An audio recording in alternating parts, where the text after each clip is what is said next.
Alright guys, Friday morning, getting ready to head out. Got a good load. Going to Polk City, Iowa. It's pretty hot. Hot load. So, and it's the weekend. So let's go make the best of it. Let's go make some money. Getting all filled up. Price is awesome. $2.49 a gallon for diesel. So that's the third time running the pump. Shuts off at 100. Finished topping this off. Already finished topping the truck off. Oh, sounds like we're done. Alright man, let's get on the road. Alright, we made it. Got loaded, tied up. This is what's going to Iowa. Got her all strapped down. Do a quick walk around. I am going to talk about something here real quick. These straps, okay? So, let's see if I can get a good picture of it. So, I put a twist in the strap. As you can see, there's a twist right up through in the strap. And the reason for that twist is when you're driving down the road and you don't have a twist in your strap, when you're strapping something, you know, a couple feet tall, about this here's 3 foot tall. So I would say anything 3 foot and above, you want to put a twist in your strap. Reason for that is this thing going down the road would start vibrating, and you can hear it in the cab and see it out the window, and you start chafing your straps, tearing them up. By putting a twist, and you do it on both sides, not just this side, but also on this side. By putting a twist in that, some reason that tightens up the strap and makes it more rigid and keeps it from flopping back, back and forth. So trust me, it is very, very annoying listening to these straps going down the road if they didn't have a twist in it. Horrible sound. So let's get to it. Let's head to Iowa. Well, we made it to Illinois. It's now cloudy, and I hear we've got some storms rolling in. They're going to be pretty nasty, so who knows? Maybe it won't be too bad. We'll see. Still got the load on. It's back here. It hasn't moved. No straps are flopping around or anything like that. World of difference putting a twist in them straps. Okay, we made it to Eureka, Illinois. Of course it's raining. I just come through a bunch of rain. It's just kind of drizzling now. Not too bad. Go back here, check everything.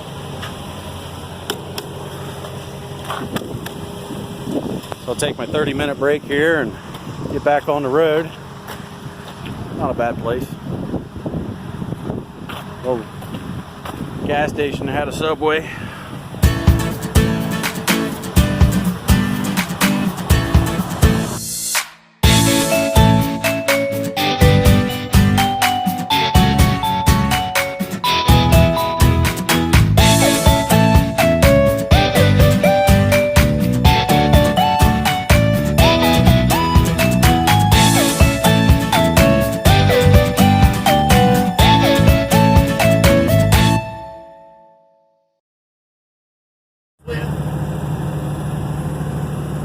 Look at that. Got 1 inch to go.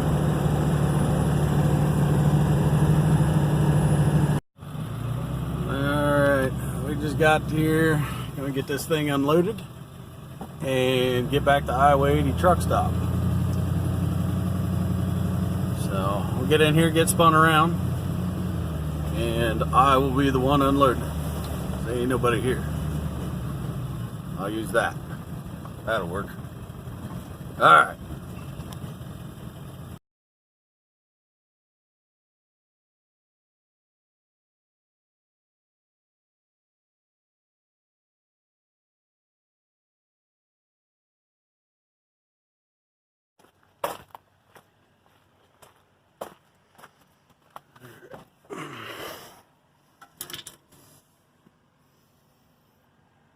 No keys in there.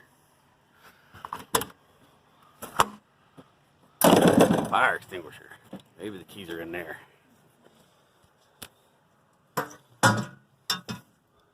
Kind of stinky.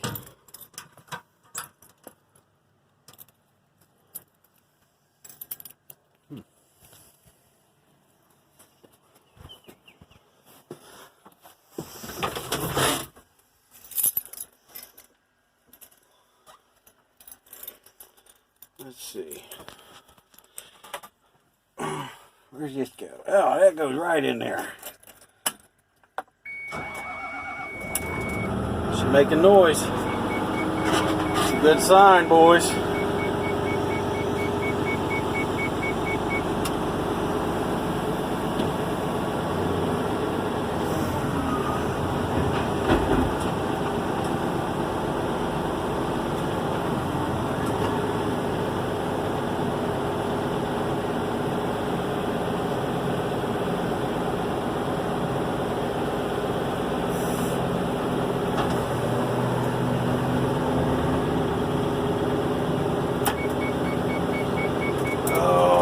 Parking brake somewhere.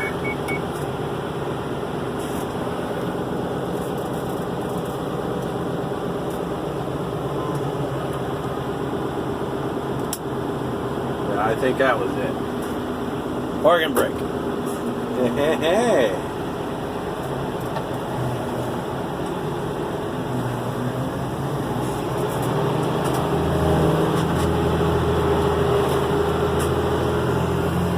You guys get to see the view that I get to see, so I can't see my porch right now.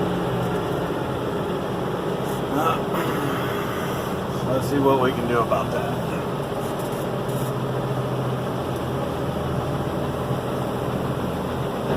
There, I can barely see my porch there.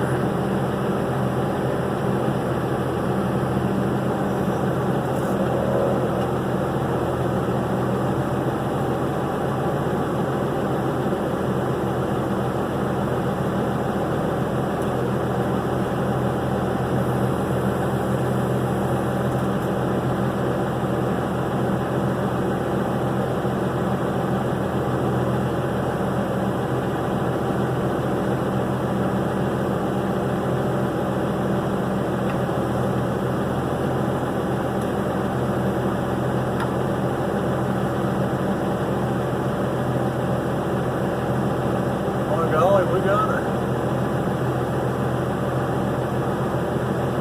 Spin her around here a little bit.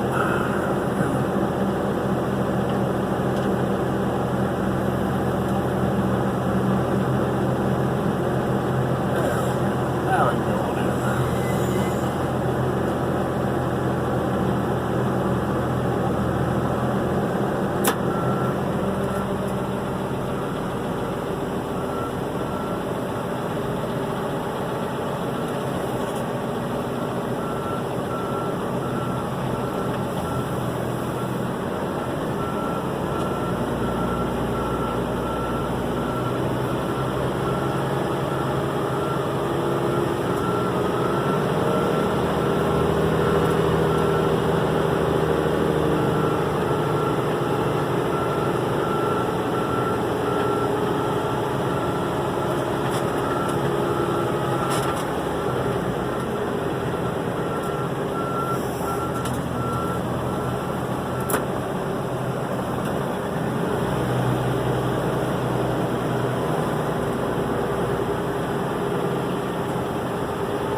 Set parking brake. Oh, I didn't even notice this thing had a backup camera.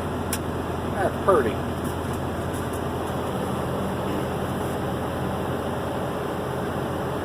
Well, shit. So I used to run all kinds of machinery when I was, in construction, and front end loader is one of the. Between a front end loader and a skid steer is mainly one of the first things that you would run. So this button right here actually works the controls. So let's see, I'll pull up on this one. This is back, so it's engaged. I'll pull up on this, and as I'm pulling up, the bucket will raise. Okay, push down, bucket goes down. I'll bring it back up a little bit. This one here tilts it forward and back, so pushing it forward would tilt it forward. So I'll push it forward, and it is tilting forward. And then I will pull it backwards, and it's tilting backwards. So, in case anybody was wondering, that's how that works. So we'll set this down like that, and we will kill the hydraulics like that. Lights on. This here is for your forward and reverse. Put it in neutral. That's where that stays. This one up here, the indicator light's not working, but this here's your park brake. That's off. That's on. This here is your forward and reverse and your gear selector. So if you push down on the brake, it'll automatically, here, I'll shut the buzzer off. There. So if you push in on the brake and you kick it in reverse, you won't move and you can run all your hydraulics. Once you let off the brake, that engages everything for the powertrain as far as the wheels and stuff, be able to turn either forward or reverse. And then of course up is forward. Neutral, we'll reset the brake here, right there, and we will shut the machine down, pull the key out, stick it back where it was in the fire extinguisher box. We'll get this thing shut up and we'll head back to Iowa 80 truck stop. Go check that out. So there's the keys. That's where I found them. They're back in there. Locked. Oh boy.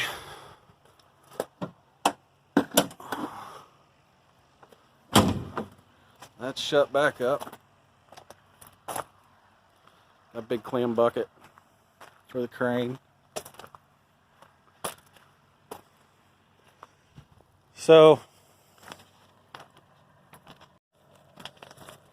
this is one of the interesting things about these job sites that you go on getting into this. You get to see different things. This here, being that I was in construction and stuff and been around a lot of this, this is nice to see and kind of come out on the job site and check things out. And, of course, like that, every now and again, I'll get to run a piece of machinery to unload myself or to load myself. I don't know. I like it. It's fun. I'm just glad to be back out here trucking. Don't know. I hope it's going to last. We'll see. This was a pretty good week. The past 9 days have been pretty awesome. So let's get pulled out of here. We'll get this gate shut, and we'll get back on the road and head to. We'll get down there. Well, get over east to Iowa 80 truck stop. So let's make this happen.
Alright, we're headed back to Iowa 80. Probably wondering how long it took me to get out there, how many miles I drove, and all that stuff. So I drove exactly 750 miles from when I left this morning until the time I dropped off.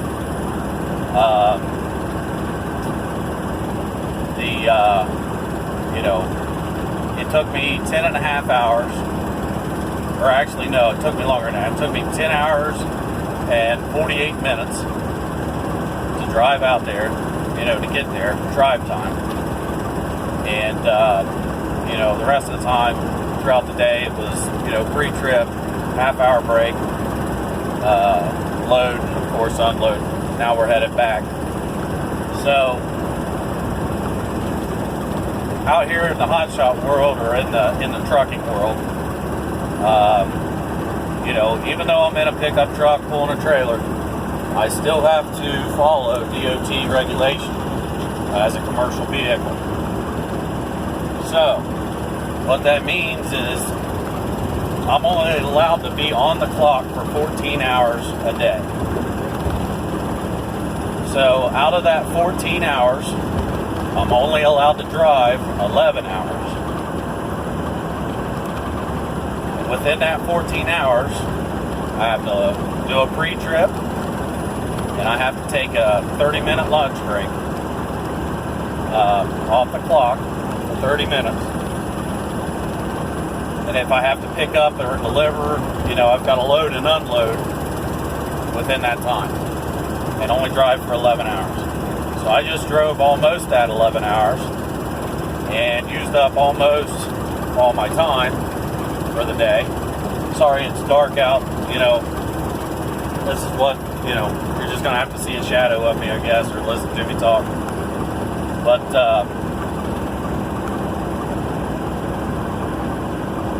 the way that I'm getting by with still being able to drive is I have no more loads. I have nothing to pick up, nothing on my trailer,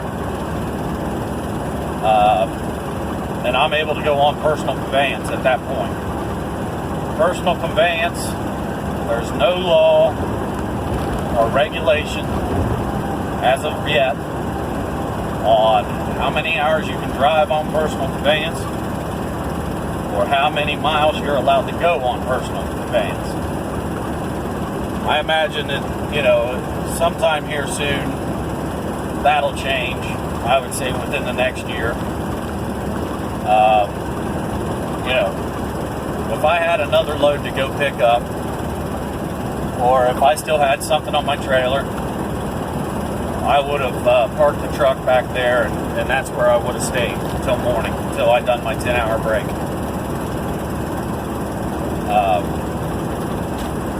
But to me, it's still kind of early. I'm still, wide awake. I'm glad to get that delivered. That was kind of, that's an exciting hit.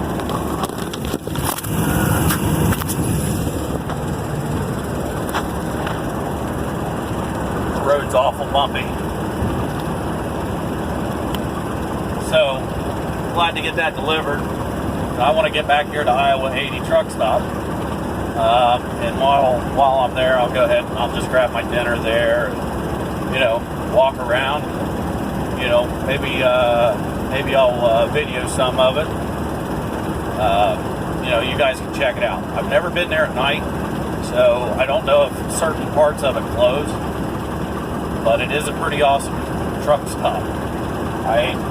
They've got a doctor's office, dentist, you can get your hair cut,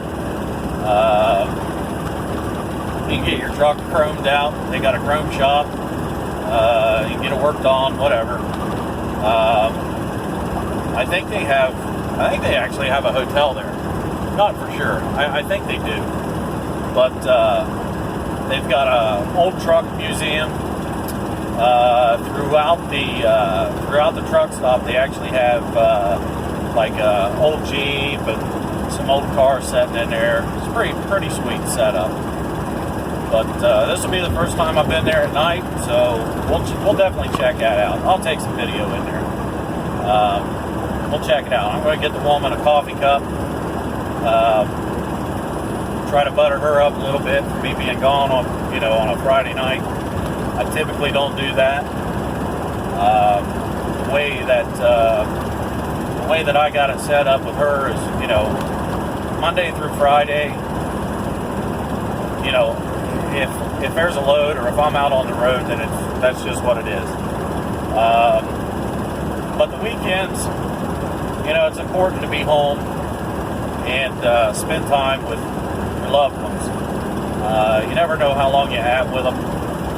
Plus, I like spending time. I like spending time with her. And even through the week, there's a day that through the week that she's off, and if I'm home, I typically, try to go do something with her that day, spend time with her. So, I enjoy it. Her and I have been together 15 years now. So it'd be nice if I could get her, out here on the road, but, time or two. But she works, so, she gets to come with me every now and again on some short runs on her day off. So we'll get her a coffee mug and maybe something else. Go home and see the woman. So let's get to Iowa 80 truck stop and we'll get that checked out. Alright boys, we made it to the Iowa 80 truck stop. Let this truck cool down a little bit, get it fueled up, and we'll go inside and check her out. I just can't get over how huge this place actually is. It's amazing.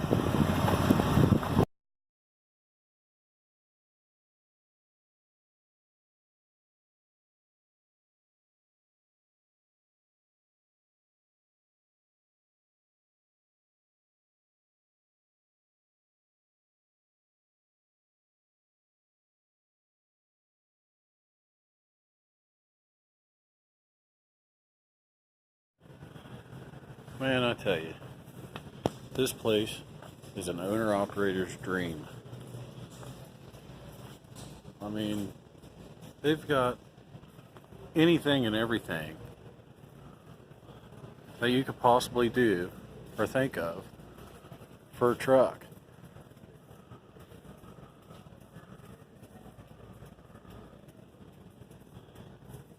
It's not on right now, but this truck here is actually sitting on a turntable. Whole floor turns. You can see it.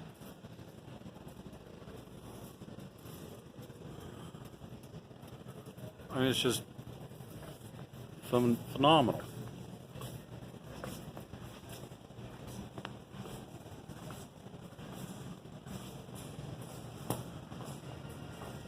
I think if you could think it, they could probably produce it right here. They probably have it.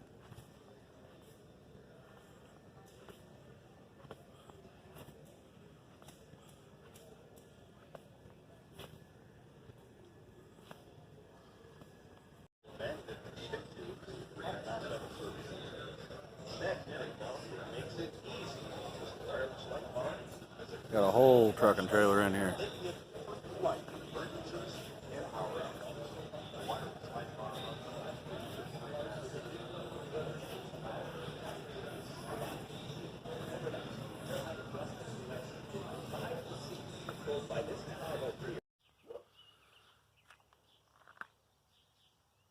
Dog's barking. He's going insane. He's old. Anyway, been back here for about 2 hours now. I got back here at 6 o'clock this evening, so it's Saturday. Phone went dead yesterday while I was taking video, so while I was at Iowa 80 truck stop. So I just grabbed something to eat and headed out. I didn't pull over until I got into Indiana somewhere. Stopped at a rest area and just climbed in the back seat and took, just slept. I actually slept pretty good in this thing. Didn't know how comfortable it was going to be. I don't have a bed in it or anything like that yet. Typically don't spend the night in the pickup trucks if I can help it. But it was, I have to admit, it was pretty damn comfortable. So might be reconsidering that. So like I said, I've been here for going on 2 hours. Got me a shower, all that stuff. Figured I'd check fluids and let's just see what this trip actually, how good this truck actually did. It is a 99, so you're talking a 20-year-old truck with 240-some thousand miles on it now. And I haven't done a whole lot to it since I've had it. I did do a turbo and pedestal. Turbo puked out on me shortly after I got it. I could hear it. It just didn't sound right. So changed that out before it finally let loose, and started pumping metal shavings everywhere. Took care of that. Put manifolds on it, and I think the gasket started leaking on the way back. I don't know. I don't know if it's the gasket or an up pipe. We'll find that out later on. But it started leaking on the way out. I heard it when I got into Illinois, and then it just progressively got louder. You can probably hear it on the video. But, I just popped the hood. The antifreeze is up. Let's at least check the oil and see if this thing's even using it. Now, when I left, it was down about 1/8 inch on the stick when I left here. Last night, when I stopped at Iowa 80, I checked it again before I left, and it was still right there. So now I was on a slope, so that could do something there, along with it. But there's still plenty of oil in it. So let's just see how much oil we actually use, if any, on this trip.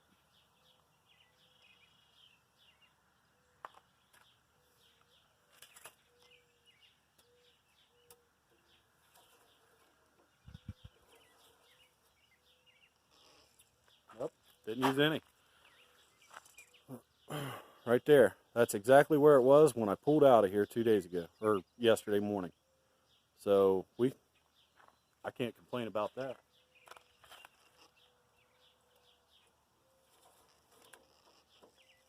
Like I said, the antifreeze is up. This thing actually amazes me for the year and the things that I've done with this truck so far. So when I got this, it had 236,000 on it, and I'll just set you back up here. Had 236,000 on it, and it had a rebuilt transmission in it. It was like, just fresh. It was very clean, whatever. It did have an exhaust leak. I just done one manifold. I done the passenger side manifold. The driver's side had already been done. It had a steel gasket on the driver's side, and what I ended up getting when I ordered another set of manifolds was it's kind of like a paper metal style, and I was kind of concerned on putting that on, but I did it anyway, just because I figured, what the hell, that thing's easy enough to change out. I put stainless steel bolts in, swap the bolts. I did that. It had a massive oil leak happen, and that was the turbo pedestal. At the same time that happened, I was hearing the turbo puking out. It was it's probably original, which is, whatever. It was cheap enough to do a turbo and pedestal, brand new. It wasn't a reman. It was a brand new Garrett, OEM stuff. I didn't go through Ford to get it, but it was OEM stuff, and it was, I can't remember if it was $7.99 or $8.99, shipped to the door, right here to the house. and it came with all the O-rings that you need, whatever, and it was complete. It was just basically take the turbo off, the pedestal off, and bolt the new one right back on. There was no swapping out anything for wastegate or anything like that. All that stuff was on the new one. Cheap enough, it was here quick enough, and I haven't had any issues. So the other thing that I've done was I put a tuner on the truck, an edge tuner, 6-position chip, and I've got it set on 100 horse. I've had it set on 100 horse, pulling my dump trailer around here. You know, this whole trip's been set on 100 horse. I don't want to say what I got on fuel mileage. I'm not even going to tell you how many gallons I used yet until I get paid for this, because I know the guy that that I done this job for. He's watching, so I don't want to say, but I'm happy. For an old truck, it done great. There's not a whole lot of modifications that has been done to it. As far as since I've had it, that's it. So basically, if you had a stock truck, a stock 7.3, and I'll claim this on 99 2000 7.3, those are going to be the best years for 7.3. But the chip really stepped up. Really stepped up the truck's game, big time. Power-wise, it's crazy. The difference between stock setting and 75 to even 100. I have not driven the truck and used the truck pulling a trailer on 75. I basically, when I installed it, I put it on 100 horse, and that's where it stayed. I figured that was going to be the max that I push at the truck being stock. Nothing done to the engine, no more upgrades. The chip does go up to 140 horse, but I just feel that that's way too much that you're throwing at the engine, with a stock turbo and non-studded heads. And I think you're going to run into problems if you run, if you do that. I think you'll run into problems if you hit the 140 horse and try to get out here and run. It does have a electronic transmission gauge in it, which I like. I like to be able to tell the temperature of the transmission. Just because I don't want to be out here burning up the transmission and not knowing it. So I think the next step that I'm going to do is I'm going to add a second transmission cooler on it. I'll just go and put it in line with the original. I'll just come out, I'll just come off of the out port of the original and go to the inlet, and then back out to the transmission and be fine. I think that'll really help out. The only time that thing even heats up, to me, I've heard that, pulling a load in these trucks back in the day, typically get, you could be up to about 193, 194 degrees, depending on what you're hauling. And if you're in the hills, you can get up to about 220. That's way too hot for a transmission in my point of view. That's way too hot. I think in the hills, if this thing hit like 180, say 185, or a long pull up a hill, maybe 190. But the whole way out there, the whole way back, transmission was setting at a right between 177 to 185, all the way out to Iowa and back. So, and that it was even that when I was toting that, or when I was hauling that concrete buster. that hammer. That's what it was doing. But if you're in town, you know, driving around in town, pulling a load, you know, like the light, boy, that transmission heats up pretty quick, and I don't like that. So, you know, I'm going to put in another cooler inline eventually, here really soon, and get that done. So, yeah, I mean, truck done great. It is a 99. I can't complain. I'm here to tell you boys, everybody knows, I am not a Ford guy. I've never had great luck with a Ford truck other than owning a 7.3 diesel. I've had, I had a 97 F350. It was a 1-ton, single rear wheel, single cab, you know, just a farm truck. I had it, never had any issues out of it. It had 7.3 and it was an automatic. I ended up buying a F450, single cab, nothing special. Well, it was an XLT, but who cares? Single cab at an auction. It was an immaculate truck. The truck was really nice, and I tried to use it, but I couldn't really, you know, I had to force myself to drive it. I've taken it, you know, I took it on a couple trips, you know, put a few thousand miles on it, and decided to sell it. That thing ran great. It was a 7.3 stock truck, nothing done. It had a 6-speed in it. I liked the 6-speed.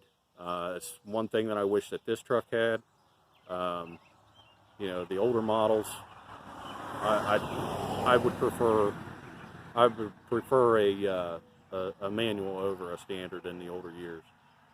So that's the only thing that I wish this truck had. Other than that, this truck's going to go quite a few miles, I think. So yeah, well, only time will tell. So we'll see. So like and subscribe, hit the bell, and until next time, we'll find another trip to go on or something to get into. So.